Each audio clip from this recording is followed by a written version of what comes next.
नमस्ते दोस्तों, स्वागत है आप सबका षटकर्मा सीरीज़ की 6th वीडियो में। लास्ट वीडियो में हमने व्युत्क्रम किया था और उसके बाद मैंने बोला था कि हम लोग अपने नाक को सुखाने के लिए कुछ क्रियाएं करेंगे। तो अभी ये सूत्र नीति की अब जल नीति कर रहा हूँ मैं यहाँ पे, जो कि हम ऑलरेडी कर चुके हैं। आपको डिस्क्रिप्शन बॉक्स में इन सबकी लिंक मिल जाएगी, आप देख सकते हैं। ये शीतक्रम चल रहा है यहाँ पे और इसके बाद अभी व्युत्क्रम करेंगे हम। जो भी है ये जल नीति, सूत नीति, शीतक्रम, व्युत्क्रम, इनको जितना करना जरूरी है, ये उतना ही जरूरी इनको लाभ पाने के लिए आपके नाक को सुखाना जरूरी है। नीति शुद्धि क्रियाओं के बाद मुख्य रूप से नाक को पूरी तरह सुखाना, ड्राइंग द नोज, बहुत ही ज़रूरी है। ये हम पहले खड़े हो जाएंगे और 90 डिग्री पर झुक के एक हाथ नाक से अपने राइट हैंड से राइट नोस्ट्रिल को पकड़ के एक्सेल आउट करेंगे 10 से 12 बार, और फिर सेम चीज़ हम दूसरी साइड भी करेंगे। फिर हम लोग दोनों नाक से एक्सेल आउट करते चलेंगे जल्दी जल्दी। फिर राइट हैंड को राइट नोस्ट्रिल पर दबा के लेफ़्ट साइड करेंगे, फिर हाथ को चेंज करेंगे हम, फिर से हम दूसरी साइड से करेंगे। सब कुछ ये आराम आराम से ही करना है आपको, शुरुआत में एकदम जल्दीबाजी नहीं करनी है, ठीक है। और बीच बीच में अपने नाक को आप साफ करना भी ज़रूरी है, और नेक की पोजीशनिंग भी ध्यान रखें। अभी हमने 90 डिग्री रह के दोनों डायरेक्शन में कर लिया। अब नाक को ऊपर रख के एक्सेल आउट कुछ देर तक करेंगे हम। ध्यान रहे आंखें इसमें खुली रहे, चक्कर आने की संभावना है तो थोड़ा उस प्रकार से करें, हल्का हल्का करें, जल्दी जल्दी ना करें, आराम आराम से करें। जैसे जैसे नाक से right side then left side, जैसे जैसे नाक से निकलता चले म्यूकस, उसको साफ करते चलेंगे। अपने पास हमेशा एक कपड़ा रखेंगे, ठीक है। हल्की कपालभाति भी आप कर सकते हैं, जो कि मैं आगे करूँगा। 30 बारी ये दो साइड से इसके करिए कम से कम। ऊपर से श्वास छोड़ा, नीचे श्वास छोड़ा। जितनी आप एक्सेल आउट करोगे उतना एयर का प्रेशर आपके नाक में बनेगा, और धीरे धीरे जो पानी उसके अंदर है वो धीरे धीरे सारा पानी आपका बाहर आता जाएगा श्वास के माध्यम से। होता क्या है कि नाक को सुखाना जरूरी क्यों है? अगर आप नाक में पानी छोड़ दोगे तो समस्या हो सकती है, ठीक है। अब हम कपालभाति की ओर बढ़ेंगे। 50 संभावित नुकसान ये रहता है कि साइनस में पानी जमा हो सकता है, बाद में सिर दर्द या भारीपन हो सकता है, जुकाम या इन्फेक्शन का खतरा बन सकता है, कान में दबाव या दर्द हो सकता है। अभी हम हल्का कपालभाति करेंगे। पहले शरीर को सीधा रखते हुए एक्सेल आउट करेंगे नोज से, और पेट को अंदर की ओर खींचेंगे। ये आराम आराम से क्रिया करनी है आपको, ज़्यादा जल्दी नहीं करना। खासकर सर्दियों में इन्फेक्शन फैलने का खतरा ज़्यादा रहता है। आवाज़ सुन सकते हैं श्वासों की आप मेरी।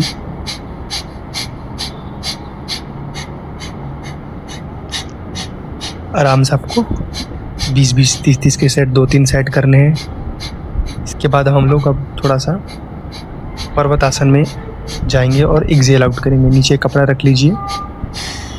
कारण ये रहता है कि नाक और साइनस के अंदर छोटे छोटे हमारे कैविटीज़ होते हैं, यानी खाली स्थान होते हैं, गड्ढे नुमा। अगर पानी वहाँ रह गया तो बैक्टीरिया बढ़ने का कारण बन सकता है, ठंडा होकर वो म्यूकस बन सकता है और वो बलगम बन सकता है आगे चल के। तो इसीलिए इसको पूरी तरह सुखाना बहुत ज़रूरी है। और अभी हमने जो कपालभाति किया उसका फ़ायदा क्या रहता है कि नाक के अंदर हवा का दबाव बनती है, छुपा हुआ जो पानी रहता है श्वास के माध्यम से निकल जाता है, साइनसेस को साफ करने में हेल्पफुल रहता है। तेज कपालभाति तुरंत नहीं करना है आपको, आराम आराम से पहले हल्का करना है, फिर तेज करना है। अभी थोड़ा सा वज्रासन बैठ के गर्दन को थोड़ा सा ऊपर करके एक्सेल आउट करेंगे। अब थोड़ा सा हम लोग फिर से नेक्स्ट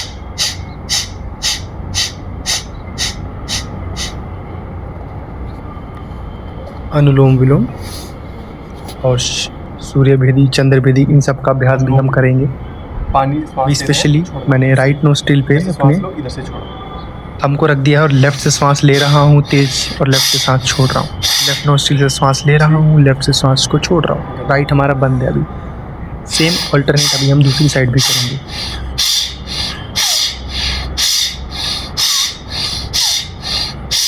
ये हो गया, हम दूसरी साइड भी करेंगे इसका अभ्यास।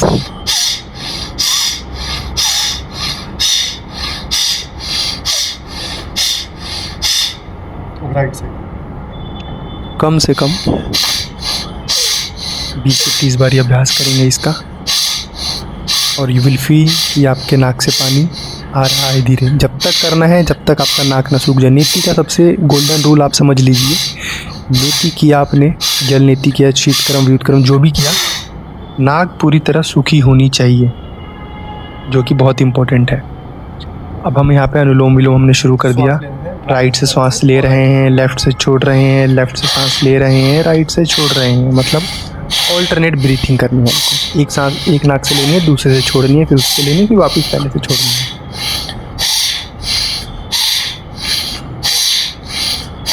इसका अभ्यास करेंगे। सभी क्रियाएं, सभी श्वास की क्रियाएं आराम आराम से करनी है ये पहले तो, उसके बाद धीरे धीरे इनकी इंटेंसिटी हम बढ़ाते चलेंगे।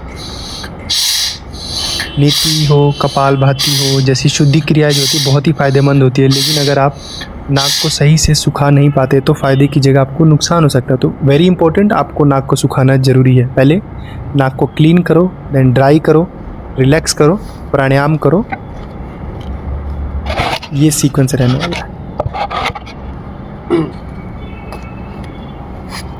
अभी हम दूसरे नोस्ट्रिल से करेंगे। अनुलोम विलोम करना है, श्वास लेना है, श्वास छोड़ना है। जितना जरूरी, अगेन फिर से रिपीट करता हूँ, जितना ज़रूरी आपने जल नीति और शीतक्रम के माध्यम से, व्युत्क्रम के माध्यम से अपने नाकों को क्लीन करते हो, इतना ही इम्पोर्टेंट उन कैविटीज़ के अंदर पानी जो जमा रह जाता है उसको निकालना ज़रूरी है। समझिए कि आपका नाक है, उनके छोटे छोटे छिद्र है, उनके अंदर ये म्यूकस वगैरह जमा रहते हैं। आपने जल नीति सूत्र नीति के माध्यम से म्यूकस तो निकाल दिया, लेकिन उन म्यूकस, उन गड्ढों में कुछ तो होगा। अब उन गड्ढों में पानी जमा हो जाता है, क्योंकि आपने निकाला वो पानी वहाँ पे लग जाता है, तो उस पानी को निकालना बहुत इंपॉर्टेंट है। अभी हम थोड़ा सा वज्रासन में बैठ के थोड़ा सा इसमें रिलैक्स करेंगे। इसमें क्या रहता है ना, अभी हमने बहुत सारी प्रैक्टिस कर ली ऑलरेडी, ठीक है, तो ना पानी का फ्लो हो जाता है, मतलब जितना निकलना होता है निकल लेता है। अभी जो थोड़ा बहुत पानी रहता है वो हम रिलैक्स करेंगे, मुंह से श्वास को लेंगे, मुंह से श्वास को छोड़ेंगे, धीरे धीरे ग्रेविटी की वजह से वो जो पानी रहता है ना थोड़ा सा, वो हमारे नाक की तरफ, ज़मीन की तरफ जाएगा, और फिर से एक बार आपको एक्सेल आउट करके उसको क्लीन कर देना है। कुछ इस प्रकार रहने वाला है ये। और भी डिफरेंट काइंड्स की आप ब्रीथिंग कर सकते हो। इसके बाद चाहो तो फिर से आप कपालभाति करो, चाहे फिर से अनुलोम विलोम करो, थोड़ा फिर से भस्त्रिका कर लो। जब तक आपको फील ना हो कि आपका नाक में पानी है, तब तक आपको करते रहना है।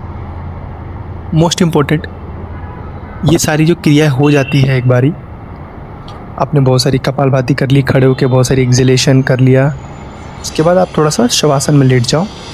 शवासन में लेटने के बाद आपको क्या करना है, इसके बाद आप खड़े होना है, मतलब जब श्वासन आपका ख़त्म हो जाए तो उसके बाद आप थोड़ा सा नस्या कर लो, मतलब नाक के अंदर कुछ घी, देसी घी हो गया गाय का, गरम करके डाल लो 5-5 बूंदे, और या तो फिर बादाम रोगन डाल लो आप, ठीक है, वो डालो।